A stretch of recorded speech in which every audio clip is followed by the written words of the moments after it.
और देखिए एक बड़ी खबर आपको बताएं, वॉरजोन से खैरसॉ में रूस का भीषण हमला हुआ है। खैरसॉ में रूसी सेना को कामयाबी मिली है। खैरसॉ के 7 गांव पर रूस का कब्जा हो गया।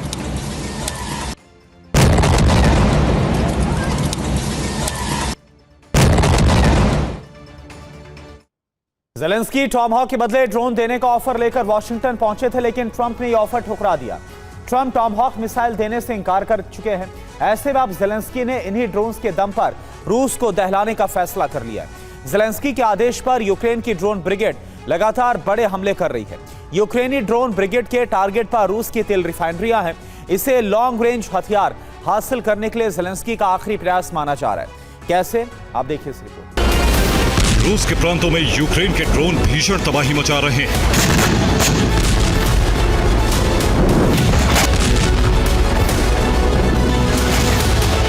बीते 24 घंटे से रूस की तेल रिफाइनरियां धधक रही हैं। UEM Jaipur is a perfect target for prospective students aspiring for good jobs, good education with future-ready skills.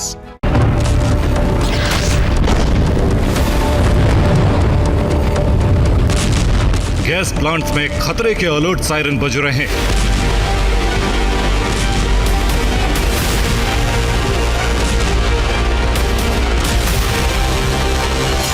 Tomahawk plan fail होने के बाद ज़ेलेंस्की ने उन ड्रोन्स को मिशन पर लगा दिया है जिन्हें वो अमेरिकी क्रूज मिसाइल के बदले ट्रंप को देने वाले थे। और इन्हीं ड्रोन्स ने रूसी तबाही की नई कहानी लिखनी शुरू कर दी। ज़ेलेंस्की ने रूस के खिलाफ ड्रोन ऑपरेशन शुरू कर दिया है। बीते 24 घंटे में यूक्रेन ने रूस की 3 तेल रिफाइनरियों और 2 गैस प्लांट को टारगेट किया। यूक्रेन 1 तेल रिफाइनरी और 1 गैस प्लांट को हिट करने में कामयाब रहा। यानी यूक्रेन के ड्रोन हमले 40% लक्ष्यों को तबाह करने में सफल रहे।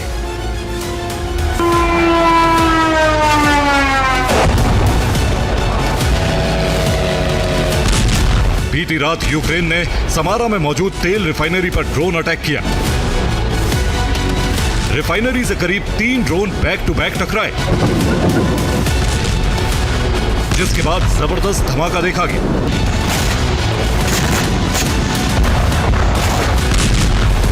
धमाकों के बाद तेल रिफाइनरी में भीषण आग लग गई। प्लांट से 100 फीट से ज्यादा ऊंची आग की लपटें उठती देखी गई। दावा है कि समारा तेल रिफाइनरी में लगी आग 24 घंटे बाद भी नहीं बुझी। दिन में भी यहां से उठता धुआं साफ साफ देखा जा सकता है। आग को बुझाने की कोशिश लगातार जारी है।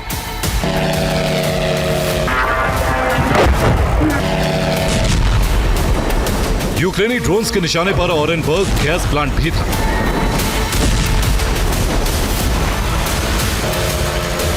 यूक्रेनी ड्रोन हमले यहां भी सफल रहे। ड्रोन से गैस प्लांट पे जबरदस्त आग लग गई। दावा है यहां एक के बाद एक कई धमाके देखे। आसपास के इलाके में अलर्ट जारी किया गया है। एहतियात के तौर पर मकानों को खाली करवाया जा रहा है।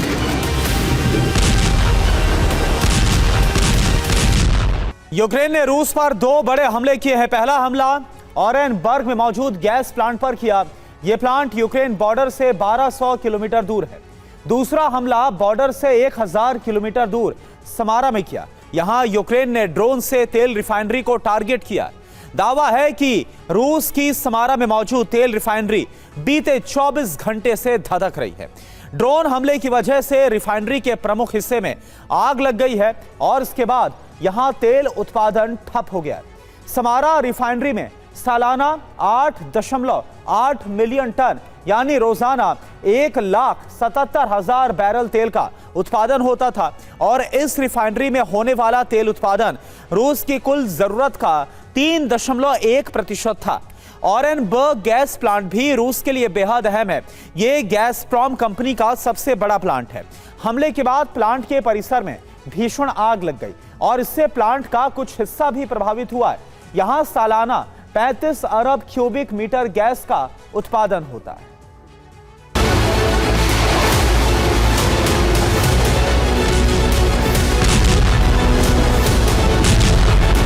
ज़ेलेंस्की के इस क्रोध की वजह टॉमहॉक डील फेल होना है। दरअसल जेलेंस्की ने अमेरिका की टॉम हॉक से रूस की कई तेल रिफाइनरियों और गैस प्लांट को तबाह करने का प्लान तैयार किया।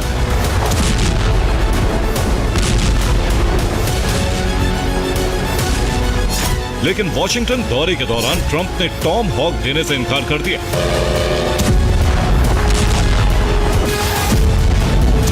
जिससे जेलेंस्की बौखलाए हुए हैं और अपने लॉन्ग रेंज ड्रोन से बड़े हमले कर रहे हैं।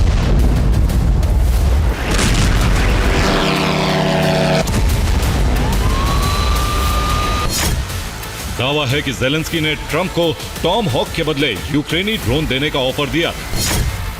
हालांकि अमेरिकी राष्ट्रपति ने जेलेंस्की के इस ऑफर को ठुकरा दिया। अब जेलेंस्की ट्रंप को अपने इन ड्रोन्स की ताकत दिखाने की कोशिश कर रहे हैं ताकि ट्रंप को टॉम हॉक डील के लिए मनाया जा सके।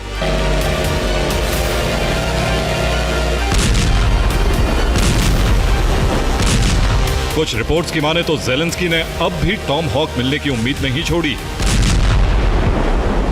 जेलेंस्की प्रशासन ट्रंप के करीबियों से इस मुद्दे पर बात कर रहा है।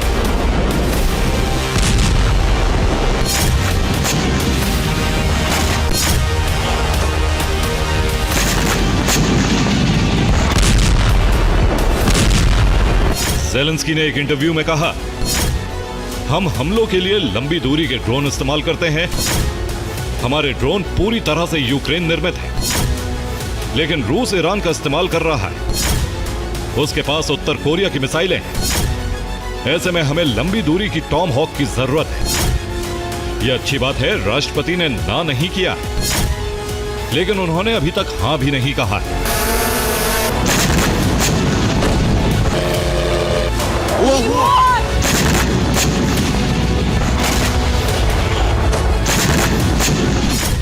दरअसल जेलेंस्की एक तरफ रूस को मिल रही मदद का जिक्र कर अपने लिए नए हथियारों का रास्ता खोलने की कोशिश में,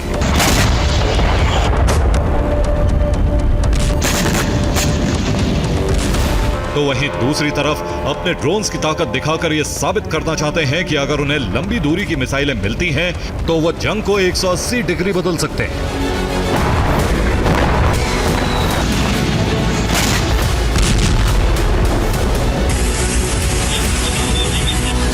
इधर जेलेंस्की के जवानों ने फ्रंट लाइन पर भी भीषण अटैक शुरू कर दिए।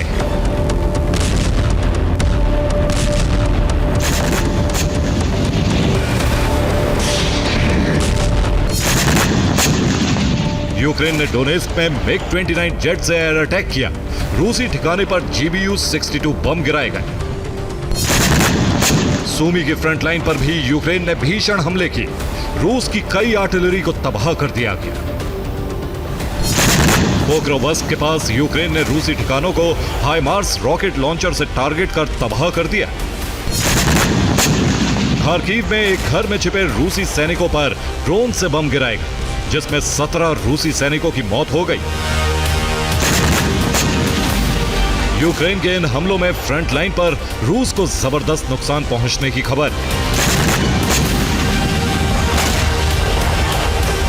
बीते 24 घंटे में फ्रंटलाइन पर रूस को जबरदस्त नुकसान पहुंचा है। आप देखिए फ्रंटलाइन पर रूस को जो नुकसान है, सैनिकों की मौत कितनी हुई है। 1200 सैनिकों की मौत पिछले 24 घंटे में हुई है। 12 जो टैंक हैं वो रूस के तबाह हो गए हैं। तो ये आपको बता रहे हैं कि वॉर जोन में आखिर क्या हो रहा है। आर्टिलरी सिस्टम 41 का नुकसान झेलना पड़ा है। रॉकेट लॉन्चर 9 तबाह कर दिए हैं यूक्रेन ने अपने हमले में। इसके अलावा बख्तरबंद वाहन 6 वाहन तबाह हो गए।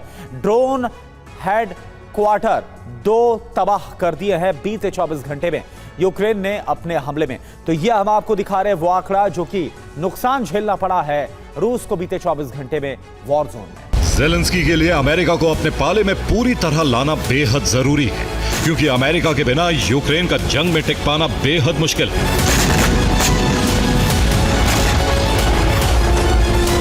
एक रिपोर्ट के मुताबिक ट्रंप शासन में यूक्रेन को सैन्य सहायता बेहद कम हो चुकी। हथियारों की कमी ना हो इसके लिए यूरोप ने सप्लाई बढ़ाने का वादा किया, लेकिन वो अपने वादे को पूरा नहीं कर पा रहा।